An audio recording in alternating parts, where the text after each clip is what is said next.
La primera pregunta dice de la siguiente manera: ¿podemos orar con expresiones de queja como las de Job u otros salmistas? ¿Hasta qué punto debo expresar mis deseos a Dios? Creo que esta pregunta me corresponde.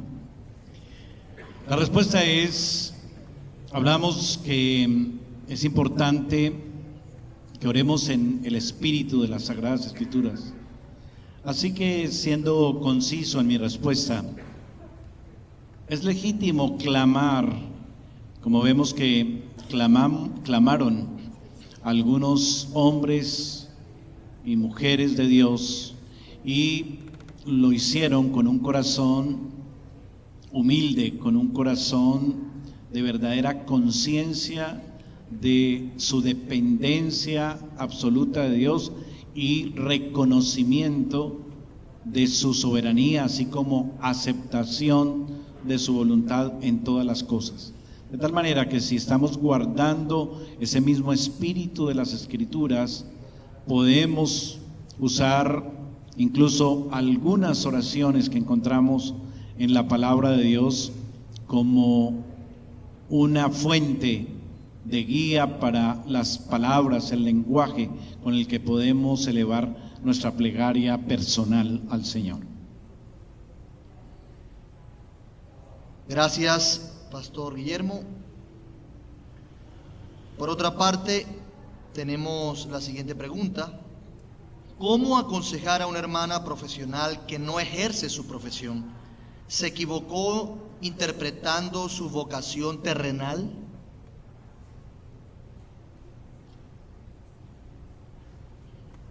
Bueno, cuando hablamos de la vocación, acordamos de que la vocación ha sido establecida por el Señor.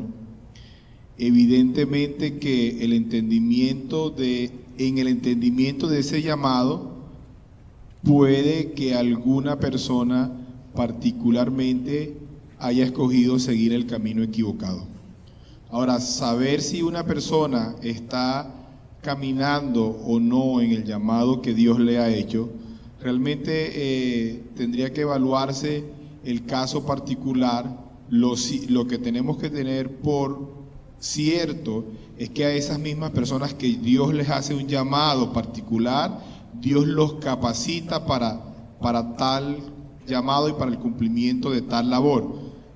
Dios no llama a una persona, por ejemplo, a ser deportista, pero no le da ninguna habilidad para hacerlo, o no llama a una persona para ser predicador, pero resulta que la persona es incapaz de unir una frase con otra. Entonces, cuando pensamos de un llamado particular a una persona particular, debemos plantear la idea de que esta persona ha sido capacitada por Dios y que esta persona al mismo tiempo, dentro de la sabiduría y los principios bíblicos, entiende que Dios la ha llamado a esto y que por tanto ella es responsable de cumplir ese llamado. Ahora, si una persona posiblemente siguiendo sus propios deseos, sus propios intereses, pensó seguir un camino, pero luego se da cuenta de que posiblemente no era el camino que Dios le había trazado, bueno, eso puede suceder y esa persona puede encauzarse nuevamente hacia lo que Dios realmente tiene para ella.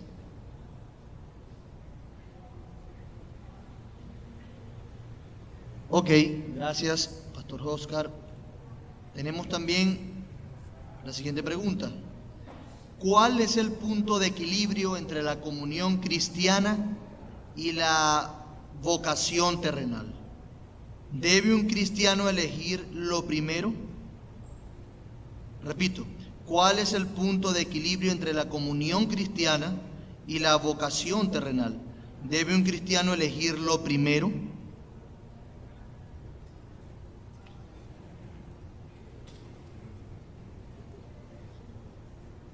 Creo que el punto es entre la comunión cristiana o las actividades o los contextos donde se da una coinonía y la vocación terrenal. Creo que es lo que es la idea. Realmente no entiendo la pregunta, voy a ser sincero. Sin embargo, voy a intentar responder, que debería el pastor Guillermo responderla, pero voy a intentar responder lo que yo entiendo de la pregunta. Cuando hablamos de vocación cristiana y comunión cristiana, no estamos hablando de dos cosas que podamos elegir, una sí y la otra no.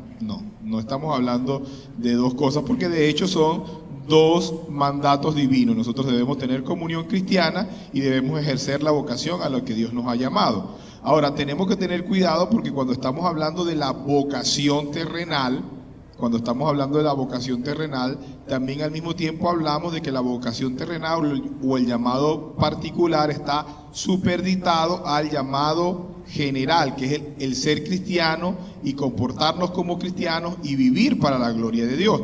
Entonces nosotros no podemos poner como excusa, porque puede ser lo que esté sucediendo, que bueno, como yo estoy cumpliendo mi vocación y el pastor dijo que ahora tenía que trabajar, ahora yo no voy al culto y no tengo comunión ni tiempo con los hermanos porque siempre me la tengo que pasar trabajando, porque en última aprendí que el trabajo no es un castigo de Dios sino una bendición. Ahora yo trabajo 8 días a la semana. No se trata de eso. Y puede ser al revés también, ¿correcto? Y puede ser al revés, que a mí me gusta estarme entrometiendo en lo ajeno y quiero estar cultivando la comunión con los hermanos, metido en la casa de ellos, y sea un ocioso que no quiero trabajar. Al tal Pablo le dice que bueno, que ese es el que Pablo dice que el que no trabaja que no coma. Gracias, mi hermano.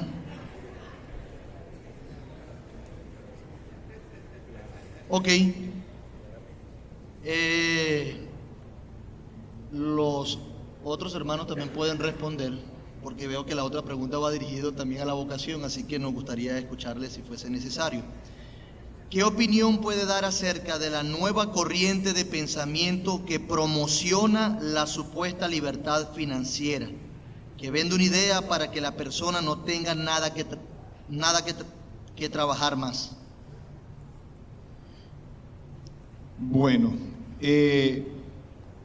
hay algunas cosas que posiblemente por cuestiones de tiempo no compartí de manera directa, pero voy a poner una posición, o voy a poner un ejemplo, y con eso voy a dar mi respuesta. Imagínense que alguno de nosotros tuviese todo el dinero del mundo como para no tener necesidad de volver a trabajar. Es decir, si tuviéramos tanto dinero que podemos suplir todas nuestras necesidades, comida, vestido, la de nosotros y la de nuestra familia, pero sin hacer nada, para quedarnos en la casa durmiendo todo el día si quisiésemos. ¿Cuál debería ser la posición que el cristiano debe seguir si fuera un hombre muy rico? La respuesta es esta: debe trabajar. ¿Por qué? Porque el trabajo es un mandamiento del Señor. Independientemente de que usted sea rico o sea pobre, recuerde, no trabajamos principalmente para obtener recursos, trabajamos principalmente para la gloria de Dios y porque Dios lo ha mandado. Y como Dios lo ha mandado, entonces nosotros debemos trabajar. ¿Hasta cuándo?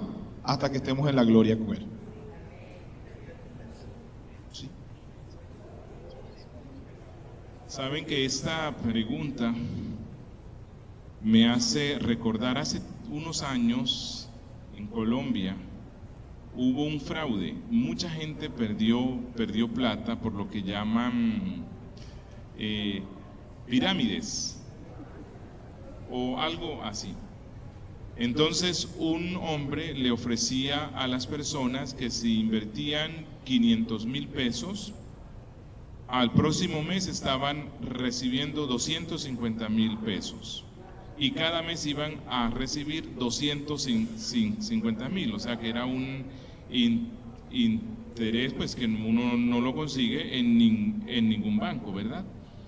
Así que mucha gente se metió en este tema y al final se descubrió que era un fraude. Así que los que sostenían los primeros se hicieron ricos. ¿Por qué? Porque los que iban por debajo, que iban dando sus 500,000 pesos, eran los que sostenían esto. Pero cuando ya no hay más gente que sostenga esto, se cae todo, ¿verdad? Recuerdo que escribí un artículo en un blog personal que tenía para ese tiempo, no sé si aún existirá, algo así como la cultura mafiosa del pueblo colombiano. y es la cultura de las ganancias fáciles y rápidas. Hay un dicho allá que dice: de eso bueno no dan tanto. Y cuando uno oiga una cuestión así, donde usted sin trabajar, sin hacer un esfuerzo, se va a hacer rico y va a vivir súper bien, mira, eso forma parte de la cultura de la pereza. Eso no es un principio bíblico. Dios prospera y bendice nuestro trabajo conforme a su voluntad. Así que no coman cuento.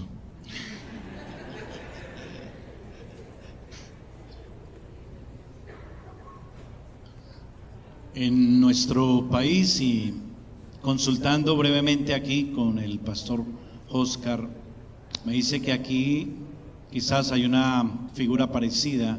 Se trata de la pensión, es decir, que alguien cumple determinado tiempo trabajando y luego se jubila y empieza a recibir un salario ya por el resto de su vida sin trabajar.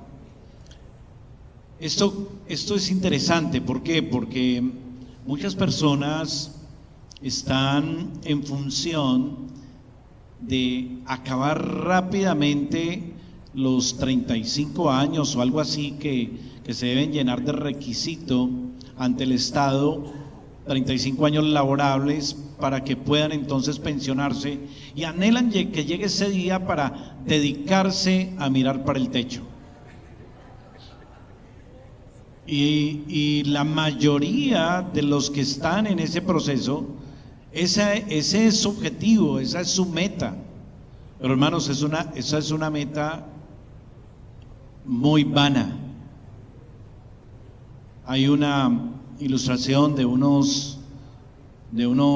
pareja ya adulta que se jubila y decide comprarse una casa en la playa y dedicarse todas las mañanas a salir a la playa y recoger conchitas, y luego ir a la casa y lavar las conchitas y pintarlas y hacer adornos, y todos los días la misma rutina.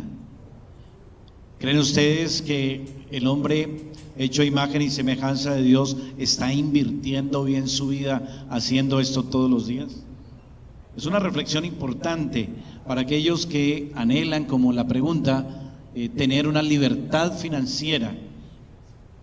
La libertad financiera debe verse más bien como una oportunidad que Dios nos da para seguir empleando nuestras fuerzas, nuestras facultades, nuestros recursos para servir al prójimo, para servir más quizás en alguna cosa en el adelanto del reino de Dios. Bueno, habrá muchos asuntos donde podemos invertir nuestras fuerzas, nuestras facultades para la gloria de Dios. Gracias, mis hermanos. ¿Qué consejos da para entender el Antiguo Testamento y aplicarlo eficazmente en mi vida? ¿Qué consejos da para entender el Antiguo Testamento y aplicarlo en nuestra vida? Creo que la pregunta caló porque se habló en primera instancia de la palabra de Dios. Sin embargo, son libres. Sí. ¿Qué consejos da para entender el Antiguo Testamento y aplicarlo eficazmente a nuestra vida? Bueno, lo que yo diría acerca de esto es que debo tener en cuenta mejor ese principio básico y fundamental, que la palabra de Dios se interpreta a sí misma y que la revelación de Dios ha sido progresiva. Es decir, que el Antiguo Testamento es la revelación de Dios que se dio en el pasado, pero esa revelación se dio de manera progresiva, dando cada vez más luz y ampliando lo que Dios había dicho inicialmente. Así que cuando se llega al Nuevo Testamento, tenemos la mayor luz de la revelación de Dios, y a la luz de esa mayor luz del Nuevo Testamento debo interpretar el Nuevo Testamento para enriquecer lo que el Señor me está diciendo a través del Nuevo Pacto o del Nuevo Testamento, y que es de gran provecho para mi alma y para que pueda generarse en hábitos piadosos y se pueda también formar en mi alma el carácter de Cristo. Entonces, el orden es que el Nuevo Testamento interpreta el Antiguo Testamento y no al revés. Y eso nos daría la luz para ver con claridad cómo el Antiguo Testamento tiene una serie de principios que en el Nuevo Testamento ya los vemos con mayor claridad y que podemos de esa manera ver cómo se aplican a nuestra vida práctica en el Nuevo Pacto.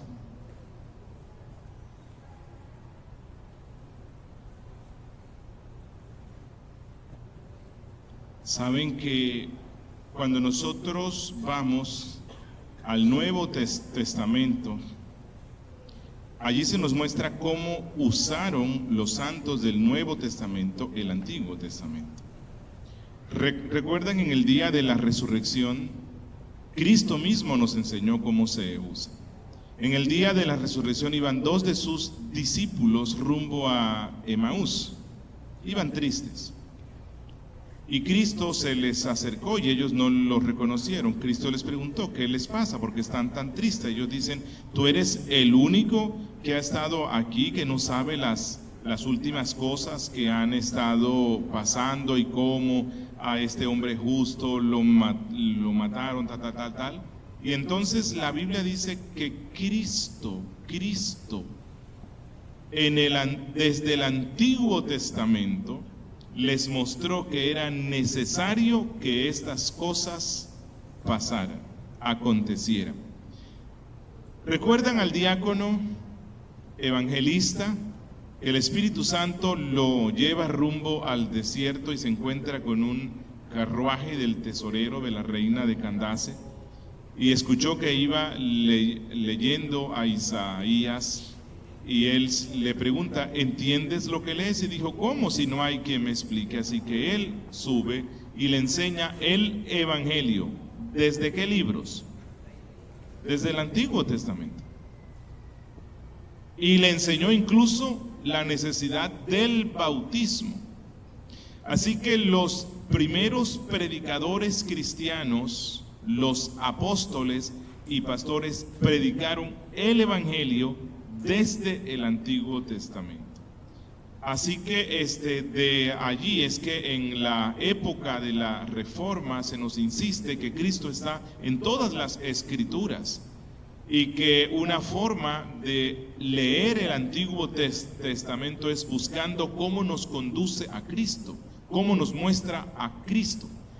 Y nosotros entendemos el alcance de la muerte de Cristo en cruz y su sacrificio leyendo, por ejemplo, las leyes ceremoniales en el Antiguo Testamento. ¿Quieres comprender todas las implicaciones que el pecado tuvo en nuestras vidas y por qué fue necesario que Dios se hiciera carne y muriera en la cruz?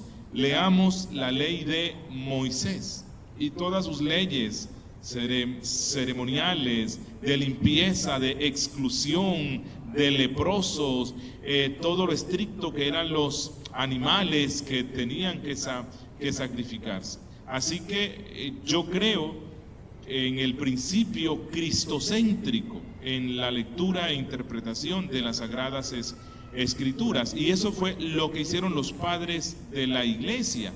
Ellos procuraron siempre encontrar a Cristo en el Antiguo Testamento. Así que no pase rápidamente por el Antiguo Testamento porque usted dice, no, es que allí no se me habla sobre Cristo. Claro que sí, por medio de sombras, por medio de sombras. Amén. Gracias, hermano.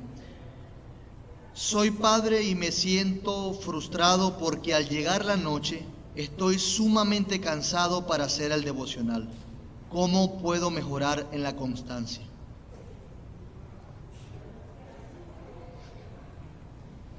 Mis hermanos,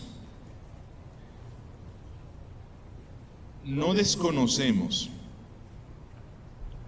que nuestra responsabilidad, como nos enseñaba el pastor Oscar, en nuestra vocación como padres, y aquí voy a reforzar un poco la respuesta que él dio antes sobre la hermana que hizo una profesión y después como que no era por allí.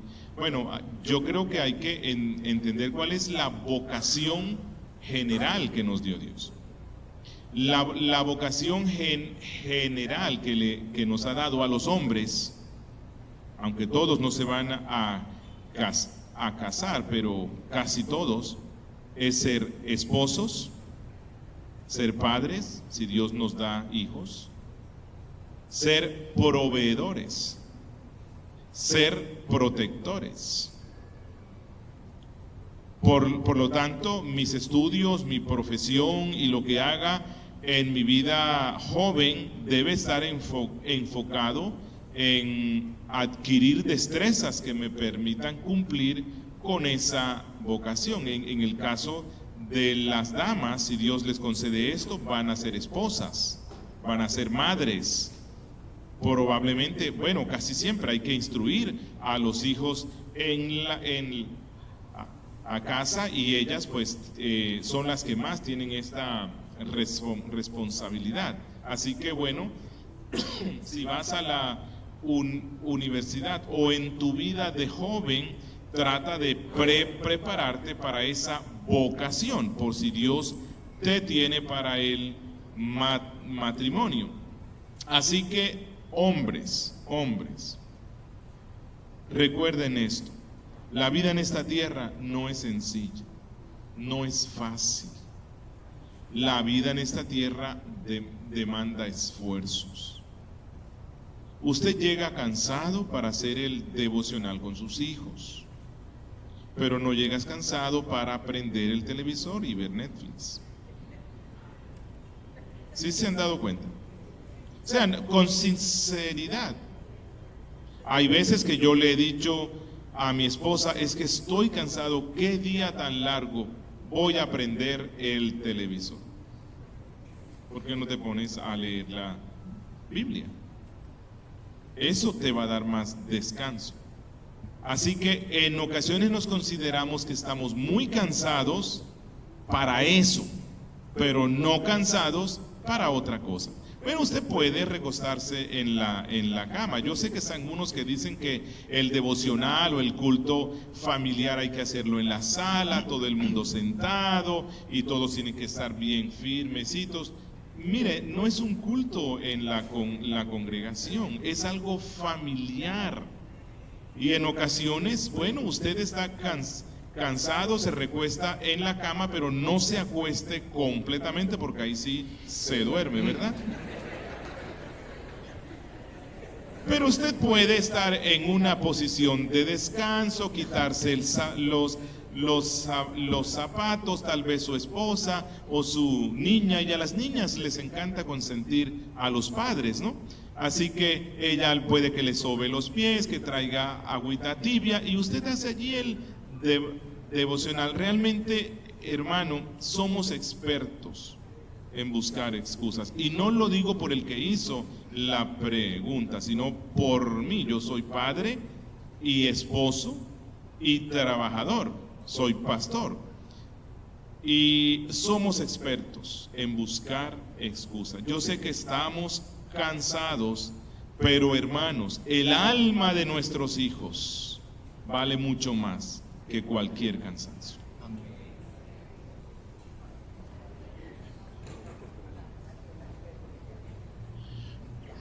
Quiero complementar al pastor Julio. Y en este último punto, quizás los varones se frustran mucho en cuanto a este tema de el altar familiar o el devocional familiar, en dos aspectos. Uno, en lo que tiene que ver con su capacidad de enseñar las Sagradas Escrituras y 2, por el tiempo. Entonces, ¿qué pasa? En las Sagradas Escrituras no existe una norma explícita de cómo es que debo dar o cómo se debe desarrollar ese altar familiar, como decía el pastor Julio, y que tiene que ser primer punto tal cosa, segundo punto tal otra, tercero tal otra. Entonces algunos hombres se frustran y finalmente nunca hacen un altar familiar porque dicen: no, yo no soy capaz de explicar un texto bíblico. Pero es que no necesita explicar un texto bíblico, no necesita hacer una disertación acerca de la confesión de fe de por qué Cristo el Señor también murió por los ángeles. No tiene por qué hacer ese tipo de disertación, simplemente puede orar, leer las Sagradas Escrituras, sacar una breve enseñanza, cantar unos himnos, orar. Y lo segundo es el tiempo. Algunos piensan que un buen altar familiar, un buen devocional familiar tiene que ser de hora y media en adelante. Y claro, llega el padre cansado de su trabajo, etcétera, etcétera, y le espera entonces una hora de altar familiar. Pues cualquiera se frustra, pero no se necesitan largos tiempos para decir que soy un hombre que cumplo y que estoy exponiendo a mi familia a las verdades de las Sagradas Escrituras, al impacto de la palabra de Dios, si hago más largo cada vez mi altar familiar. No, en eso tampoco hay una norma.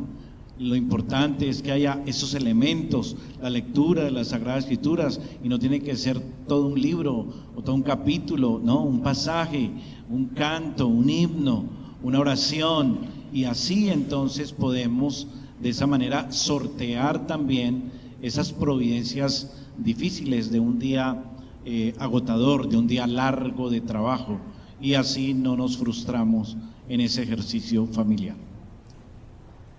Amén. Gracias, hermano. Nos quedan unos 6 minutos y creo que podemos tomar el tiempo para responder esta última pregunta. ¿Cuál es el equilibrio entre el activismo y la comunión cristiana abundante?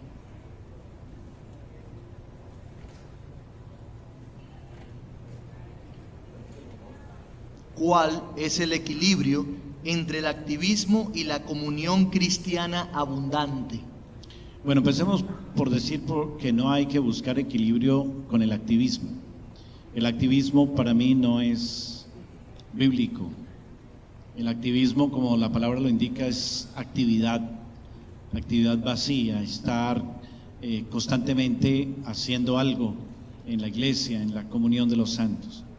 Creo que una iglesia sólidamente establecida en los principios y en las directrices de la palabra de Dios es una iglesia que guarda armonía con lo que enseñó el pastor Oscar, que 6 días trabajarás y un día será de reposo para el Señor. Así que la iglesia misma debe buscar también ser consecuente con esto. Es decir, que si el creyente debe ocuparse en el trabajo 6 días, entonces no va a programar o no va a tener en su agenda el lunes día de reunión de caballeros, el martes día de reunión para las damas, el jueves estudio bíblico del Antiguo Testamento, el viernes estudio bíblico del Antiguo Testamento, el sábado tal cosa. Eso es activismo y eso tampoco va en armonía ni hace justicia a este principio de 6 días trabajarás y 1 es de reposo para el Señor.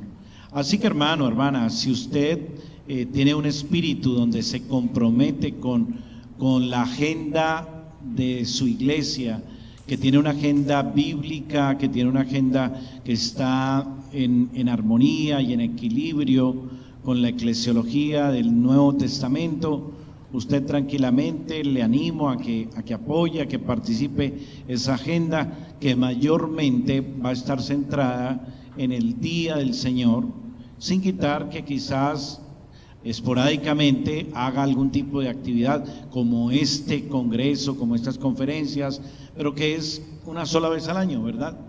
Y que eso no va a trastornar en ningún sentido mi agenda ni cosa por el estilo. Así que yo creo, hermano, que no hay que buscar equilibrio entre activismo y comunión cristiana. El activismo hay que desecharlo porque no está dentro del modelo eclesiástico de las Sagradas Escrituras, y más bien en una agenda eclesiástica en armonía con el Nuevo Testamento. Yo me involucro con amor, con decisión, estoy con la iglesia donde está la iglesia reunida en el día del Señor, y busco con todo mi esfuerzo también reunirme entre semana donde está la iglesia en oración, y pare de contar. No voy a contradecir al pastor Guillermo, pero sí quería agregar en cuanto al tema del activismo y el tema de la comunión, en relación a lo que estuvimos conversando de la vocación terrenal del creyente, es porque uno de los pensamientos equivocados en la iglesia es que para yo ser una persona realmente espiritual, yo tengo que estar involucrado en todas las actividades que la iglesia haga, porque con lo que yo hago en mi vocación terrenal no estoy glorificando a Dios. Así que bueno, yo tengo que ser un líder de célula, tengo que participar en las reuniones de damas, tengo que participar en las reuniones de caballeros, tengo que participar, en una lista de actividades que se hacen para hacer ver que el creyente es espiritual si se encuentra involucrado en este tipo de actividades. Pero eso no es lo que la Biblia dice. La Biblia dice que un creyente espiritual es una persona que cumple con su vocación terrenal, es decir, cumple con su trabajo, tiene el devocional familiar con su familia, y dentro del marco de lo que ha establecido y de repente de los mismos lineamientos de la iglesia local, también encuentra tiempo de coinonía para poder compartir con sus hermanos y poder ministrarse unos a otros dentro de la actividad orgánica de cada individuo. Es decir, no es que estamos planificando una actividad porque habrá actividades que se planifican, pero estamos hablando de manera orgánica. Vamos a reunirnos, mi familia con tu familia, para compartir, para hablar de la palabra, para hacer el devocional posiblemente juntos una semana, sin que eso tenga que ser una agenda estricta y planificada que el creyente tiene que desarrollar. ¿Por qué? Porque el desarrollo de la iglesia como un cuerpo es orgánico, recuerden, dentro de la vocación particular que Dios le ha encomendado a cada individuo. Amén. Pastor Guillermo, gracias. Pastor Oscar, gracias. Pastor Julio, gracias por tomarse todo ese tiempo para prepararse y venir a edificarnos como lo han hecho